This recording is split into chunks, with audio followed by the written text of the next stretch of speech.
I interpret the notes as absolutely damning of their conduct and their plan. General Flynn, they blindsided completely at every turn. They schemed and planned ahead of the meeting to keep him relaxed and unguarded so that he would not even know he was the subject of the interview.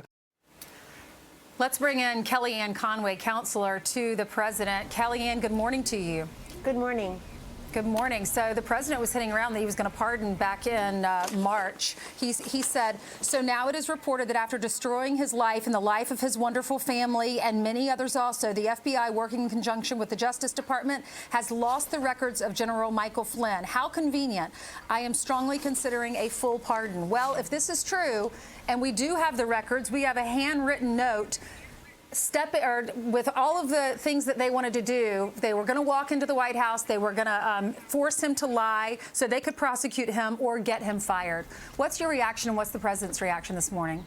Ainsley, regardless of your political affiliation and if you even care about voting whatsoever, every American should feel a chill today that federal government officials in high places can come to the White House 4 days into our presidency and come here to try to set up the national security advisor to the president, and the fix was in. Imagine if what was written in the margins of these notes, should we get him to lie or should we get him fired? Imagine if anything like that was in the Mueller investigation of 2 years. Imagine if one of our handwriting was in the margin saying, is today Collusion Monday or Russian Tuesday? Which one is it? They pecked around and hunted around at taxpayer funding for years to find absolutely nothing. This man was set up from the beginning. Probably thought they were coming in to be helpful since we had been on the job for 4 days. The president has made clear for all 3 years that Michael Flynn was treated very unfairly. Now we know it was probably criminal what was done to him.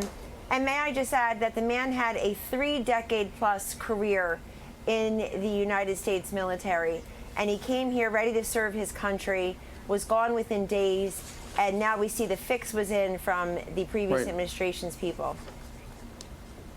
It is jaw-dropping to many, Kellyanne, but here's the thing.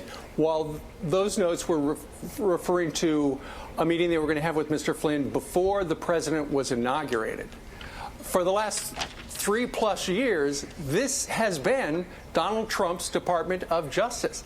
There have been people in the Department of Justice who have known this. They have seen that thing, and yet nobody's been held accountable. Right. And I mentioned January 24th because it ended up being a very important date in all of the Flynn interactions. And I think that Sally Yates came here on that day or talked to certain people here that day. But now we have to go back in time to see what was going on. We were trying to put together a government. We're trying to form a government. And we were being told by people in the previous administration, we're here to help you. I was told that. I came here for lunch one day during the transition to really have a peaceful transition of power, which is what democracies have. And I think that this is a disgrace for government officials to abuse their power in this exact way. This is what people fear about the federal government. And I think that General Flynn has probably faced millions of dollars in legal fees, 3 years of reputational scorn and isolation. He obviously had to leave his job here. But the president will make any decision that he has. He'll make an announcement like that. But I think he's made very clear that he feels people around him are treated very unfairly, and in this case, worse. Mm-hmm. So the president's had a meeting with a few governors, one Republican. This will be another Democratic governor. It'll be Governor Murphy today from New Jersey. Yesterday was Governor Edwards from Louisiana, and they're all pretty much on the same page. Let's open, but let's open responsibly. Here's what Governor Murphy talked about when it comes to reopening New Jersey, which has been really hard hit. It's a war. We are at the front lines. We had come into office 2.5 years ago and had made enormous progress. Historic pension payments, big surpluses, rainy day funds. Everything was going well. And then, as Mike Tyson reminds us, everybody's got a plan until you get punched in the face. So we know what we got to do with the old legacy stuff. We need help with the here and now. Educators, police, fire, EMS, the frontline stuff. We're bleeding resources, helping people, whether they've lost their jobs, whether they're sick, small businesses, etc. That's where we need a big dose of federal cash. So that's what the governors are asking for. We understand one of the things they need direct state aid to spend the way they want to. Mitch McConnell said yesterday, hey, you know what? Maybe I'll exchange that for providing liability insurance against these businesses reopening against lawsuits, which are already coming forward. Would that be an exchange the president would get on board with? Well, we see what the leader is saying, and obviously this fourth tranche will go to a negotiation like the previous three did. Fortunately, there was overwhelming bipartisan, bicameral approval of those previous relief packages. And I think that Governor Murphy makes a very important point on many people's mind, which is we want to make sure people have COVID-related relief, but the federal government probably doesn't want to fund the big black hole deficits that many of these states incurred long before COVID. I just wanted to also credit Governor Murphy and his team. They've been fantastic to work with here at the White House, and we have surged supplies to the state. Obviously, the USNS Comfort was open, obviously, to New Jersey patients as well. If New Jersey were a country, it would be in the top 10 or 15, some crazy statistic, along with New York, in terms of hardest hit in number of cases and the like. So I think they did a terrific job, and you see back-to-back Democratic governors here, Republican governors. Nobody cares what political party they're from when they sit in the Oval Office with the President of the United States.